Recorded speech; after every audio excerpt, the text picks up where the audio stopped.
morning. It's Wednesday night, 8 to 9 p.m. and it's time for AAA Live here at the Education Channel. This is your host, Attorney Amian April M. Alcazar, PhD, and I'm so happy that we really have our special episode, the last episode for year 2021, December 28. And here tonight with me as our special guest is going to be the newest member of the Education Channel, the host of our newest program, TEC, or the Education Channel Sojourns, Professor Stephen Ray Gershon. Steve, welcome to the Education Channel. Can you give some greetings to our viewers, please? Well, thank you, and mabuhay to everyone. I'm very, very happy to be here, and I hope that I will be providing some interesting segments to the TEC channel, and that you will enjoy and that you will learn something as well.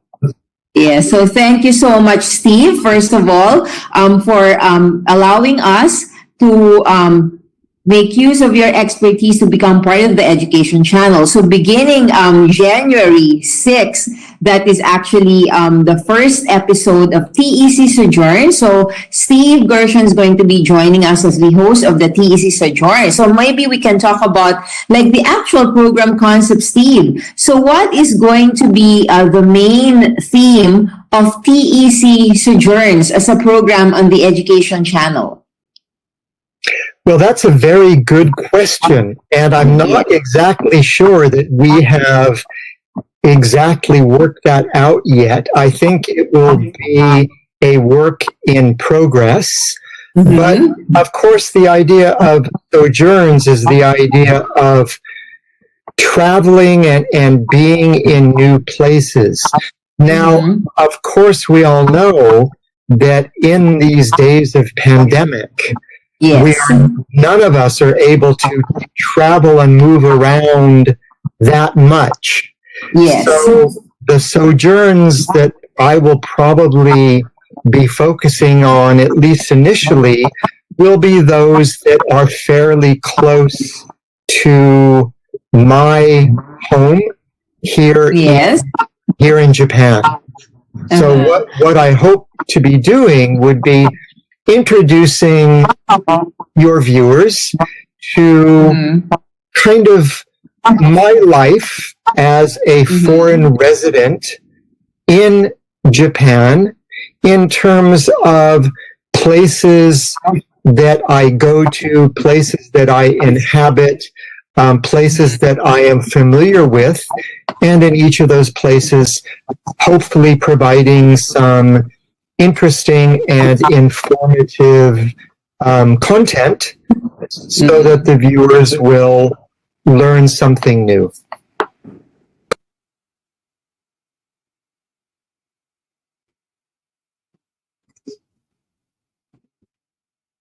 Well, that was interesting what you were saying, Steve, about pandemic and the on us actually for travels. So I think this the relevance of this program really is that it will enable us to actually be in a virtual space where we are right now, the social media platform that is the Education Channel, and yet provide an insightful journey for our viewers to places that they opportunity currently and continue with their education in trying to see those places of interest. So maybe I can ask you, because it seems actually rare that you would have a different home country and yet you talk about a different place for your residence. So how and when did you actually move to Japan from your home country of the United States? In fact, it was very, very long time ago. I actually came to Japan in 1986. Okay. Maybe some of our viewers were not even born at the time, Steve. That's probably the case, yes. And unfortunately, I've probably just given away my age. Yeah, so I have been in Japan. So since that time, politics, yes. You've been in Japan. So how have you seen like the development and the changes since the time that you've been there actually? Well, Japan is a very interesting culture and an interesting society. Yes. So in some ways, Japan has changed a lot, and in other ways, it probably has not changed that much in terms of its, society's fundamental values.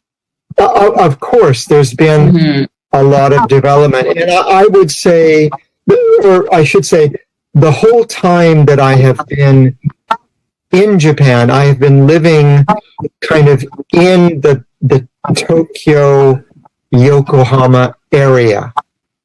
So I've never actually lived deep in the countryside of Japan. But nonetheless, from my viewpoint, in the maybe 35 or so years that I've been in Japan and in the Tokyo, Yokohama area, certainly the society has become a lot more cosmopolitan, a lot more international, for sure. Compared to how it was when you started like living there. Yeah. So what do you think would be like literally, when I first moved to Japan 35 years ago, granted, I was living kind of in we could say a suburban area.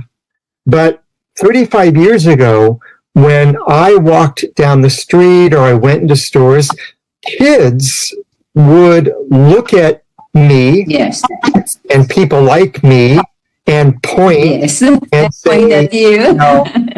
Gaijin dayo, meaning there's a foreigner. Yes. Now, that never happens.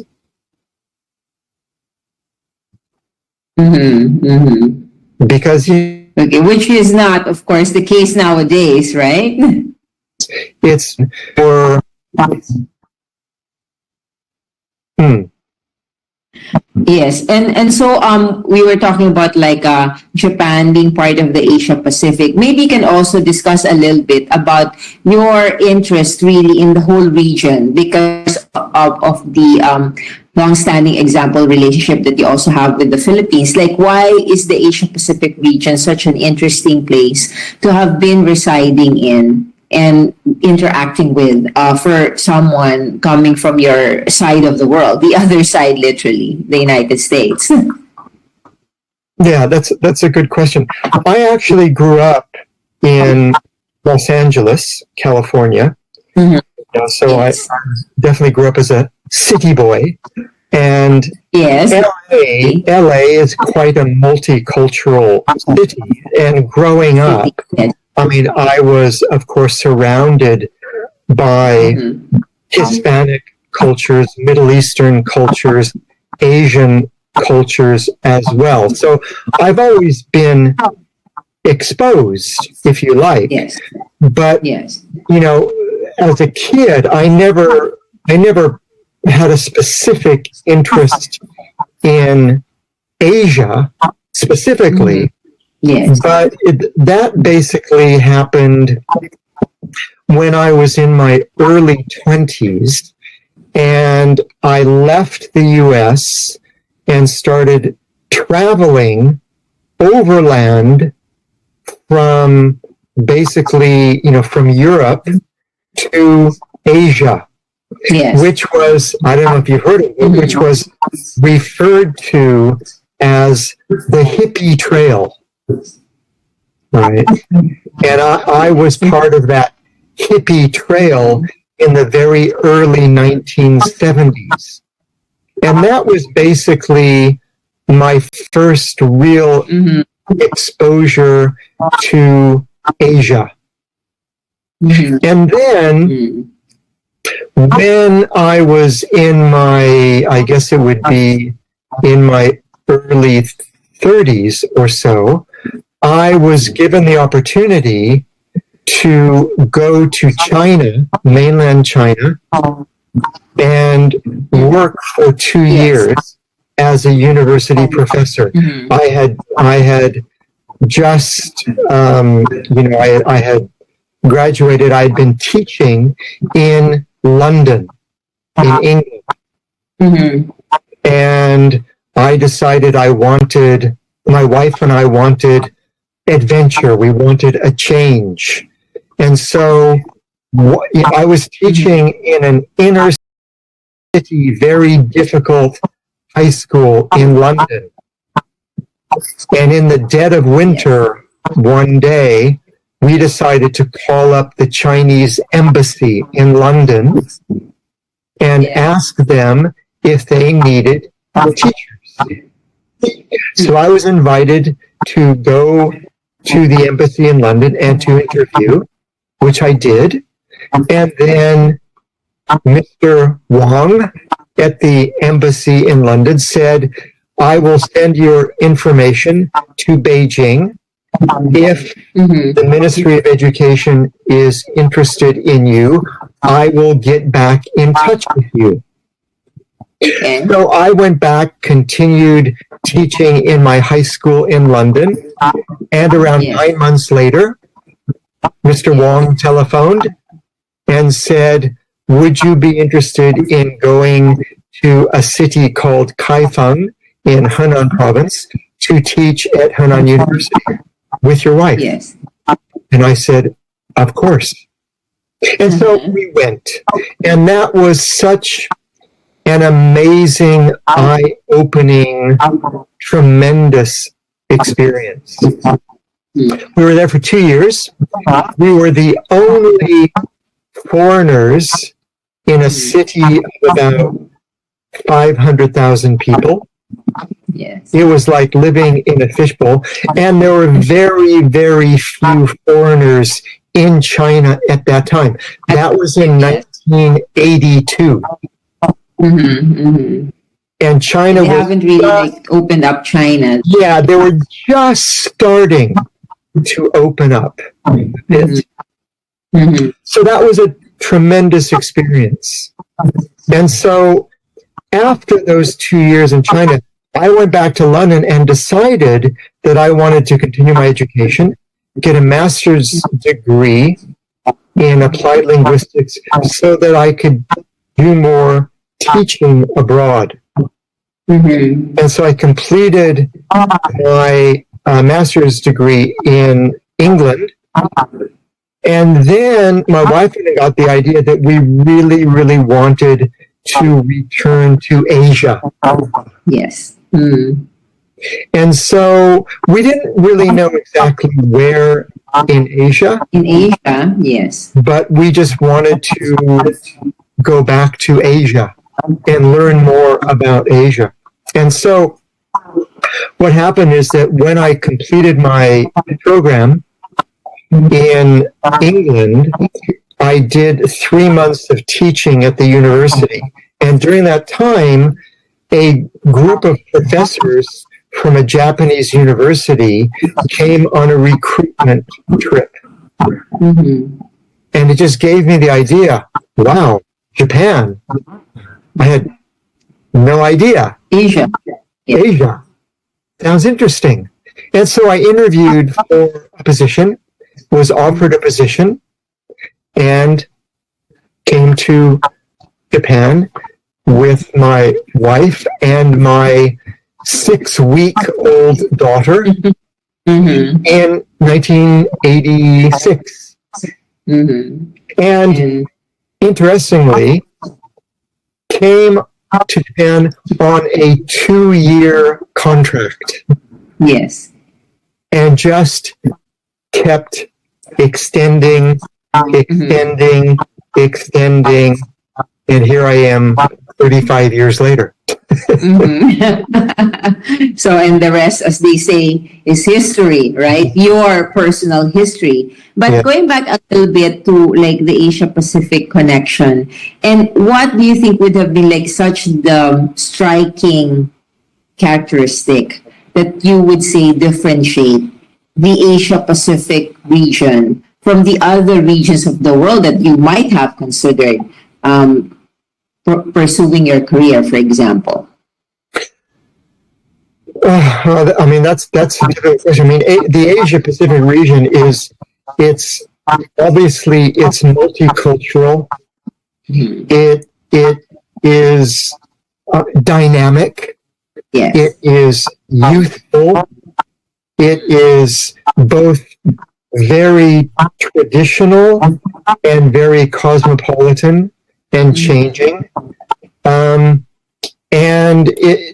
to me, it in many ways, it's the future. Yeah. The Asia Pacific region. And it just, I find the cultures and the societies and sort of everything about the food, the customs, the religion, everything about it, I just find endlessly fascinating. Mm-hmm. Yes. And so precisely this endless fascination with cultures, with peoples, with traditions, is part of the allure, really, of sojourns or journeys or travels outside of your home country in order to find experiences and worlds and realms beyond your own particular comfort zone, as it were, right? Yeah. So I think specifically for TEC Sojourns, if we could provide that vicarious experience to our viewers of finding that insight to places, traditions, cultures, and interests that they would not have otherwise have any exposure to or be immersed in, then I think the Education Channel would be achieving its objective in putting out this TEC Sojourns program. I'd also like to discuss a little bit and tackle one important facet, which was your career. And specifically, this is about the English language itself, because the use of the English language itself is an irony, because here we are in the Asia Pacific region. You have thousands of languages in this region, actually. You have, as you said, multicultural, very deep roots, thousands of years of a religious tradition here. And yet, in the English language is the medium by which people can communicate across this very wide region. So how do you think that plays out in terms of like the significance of the English language as an international language that bridges the differences between these cultures? Yes. Well, I mean, certainly I would say that English is really the only lingua franca that globally we have. And I would say that will probably not change, at least in our lifetime. So, some people these days talk about possibly Chinese.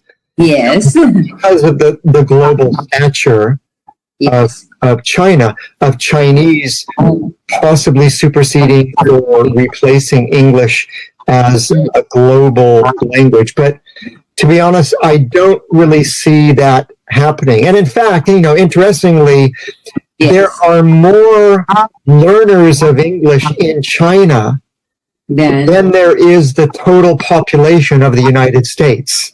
So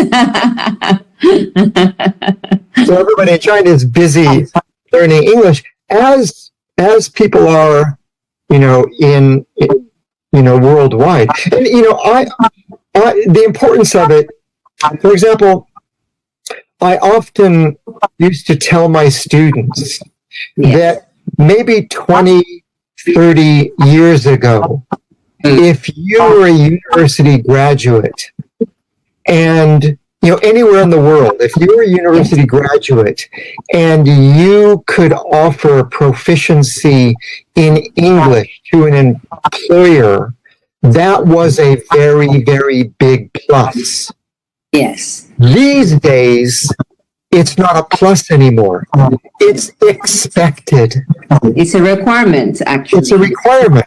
I mean, proficiency in English is basically these days globally for a graduate is basically equivalent to basic literacy.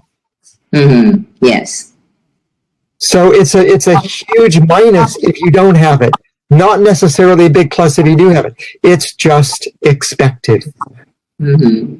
So the past 30 years has really seen the inroad of English, not only as we know it like in the academic programs, in education, but more specifically for technology that has enabled to today's society worldwide to communicate as the most effective tool. Yeah, and it's particularly also, English is absolutely the language of the STEM subjects, right? Yes. I Yes. mean, you can't read professional literature articles unless you have proficiency in English. Yes.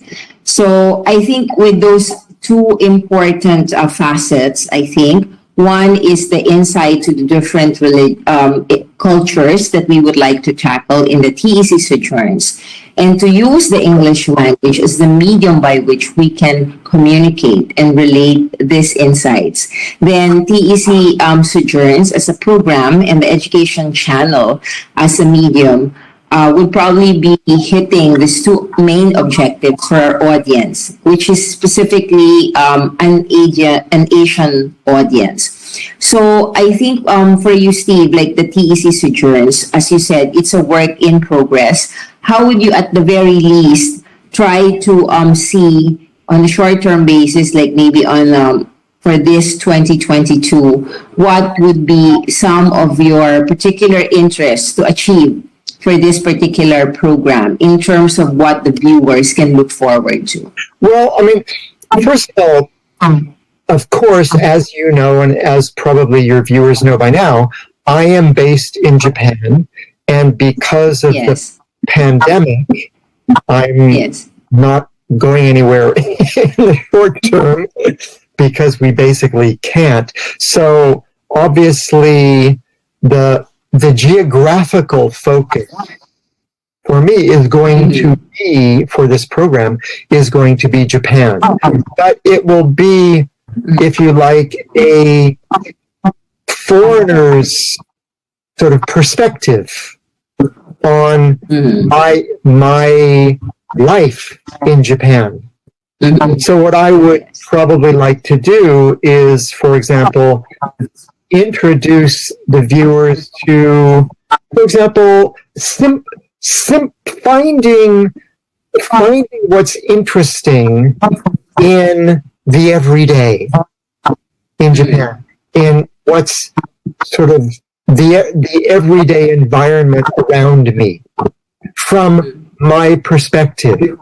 So I think as a first offering, what I would like to do is perhaps give the viewers a little tour of my home, and so that they can see what is it about my home, if you like, that is hybrid, that is in some parts very Japanese, and in some parts just kind of typically Western.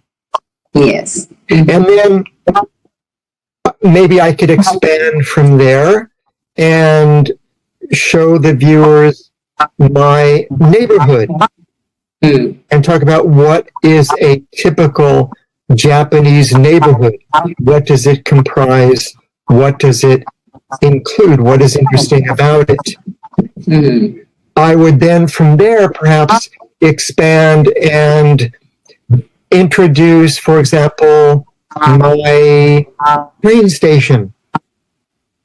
Because in many ways, urban life in Japan revolves around train stations. Yes. Commuter train stations. What do they include? What are they like? What's around them? How do people use train stations? And then from there, I might expand a bit into my city. Yokohama. There are some, very interesting different areas of Yokohama that I can show viewers and talk about the cultural aspects, the historical aspects, what's interesting, etc. Mhm.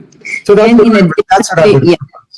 Yes, and in addition to your own personal experiences and insights, so TEC Sojourns would also be in a position for you to interact with and engage with people other than your immediate neighbors who are not in Japan, so that you could also feature what their experiences would be. You mean outside of Japan? Yes, outside of Japan, because then you could draw on like the international networks that you have, and given the virtual space that we're in, there's also possibility to reach out to people not in your geographical location, right? Right. And they could also provide insights and experiences of the different places of interest outside of where you are currently, right? Yeah, that would be interesting. So, yeah, because I think your audience would be fairly quickly bored just watching me all the time and my Yes. so give them a Yes. break from that. Yes. And also the fact that there will be many countries that could be featured in the program itself, right? Yes. Yes. Yes. Absolutely. So, yeah.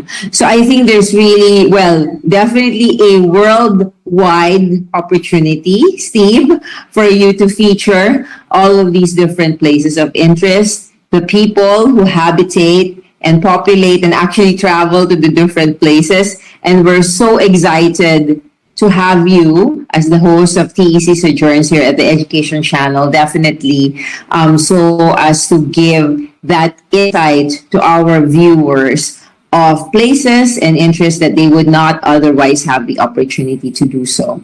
So, as a parting Steve, so you're going to have your first episode on January 6th. It's really a fitting start to the new year of 2022. So can you please maybe invite your viewers to your program that's happening not just next year, but already next week, Steve?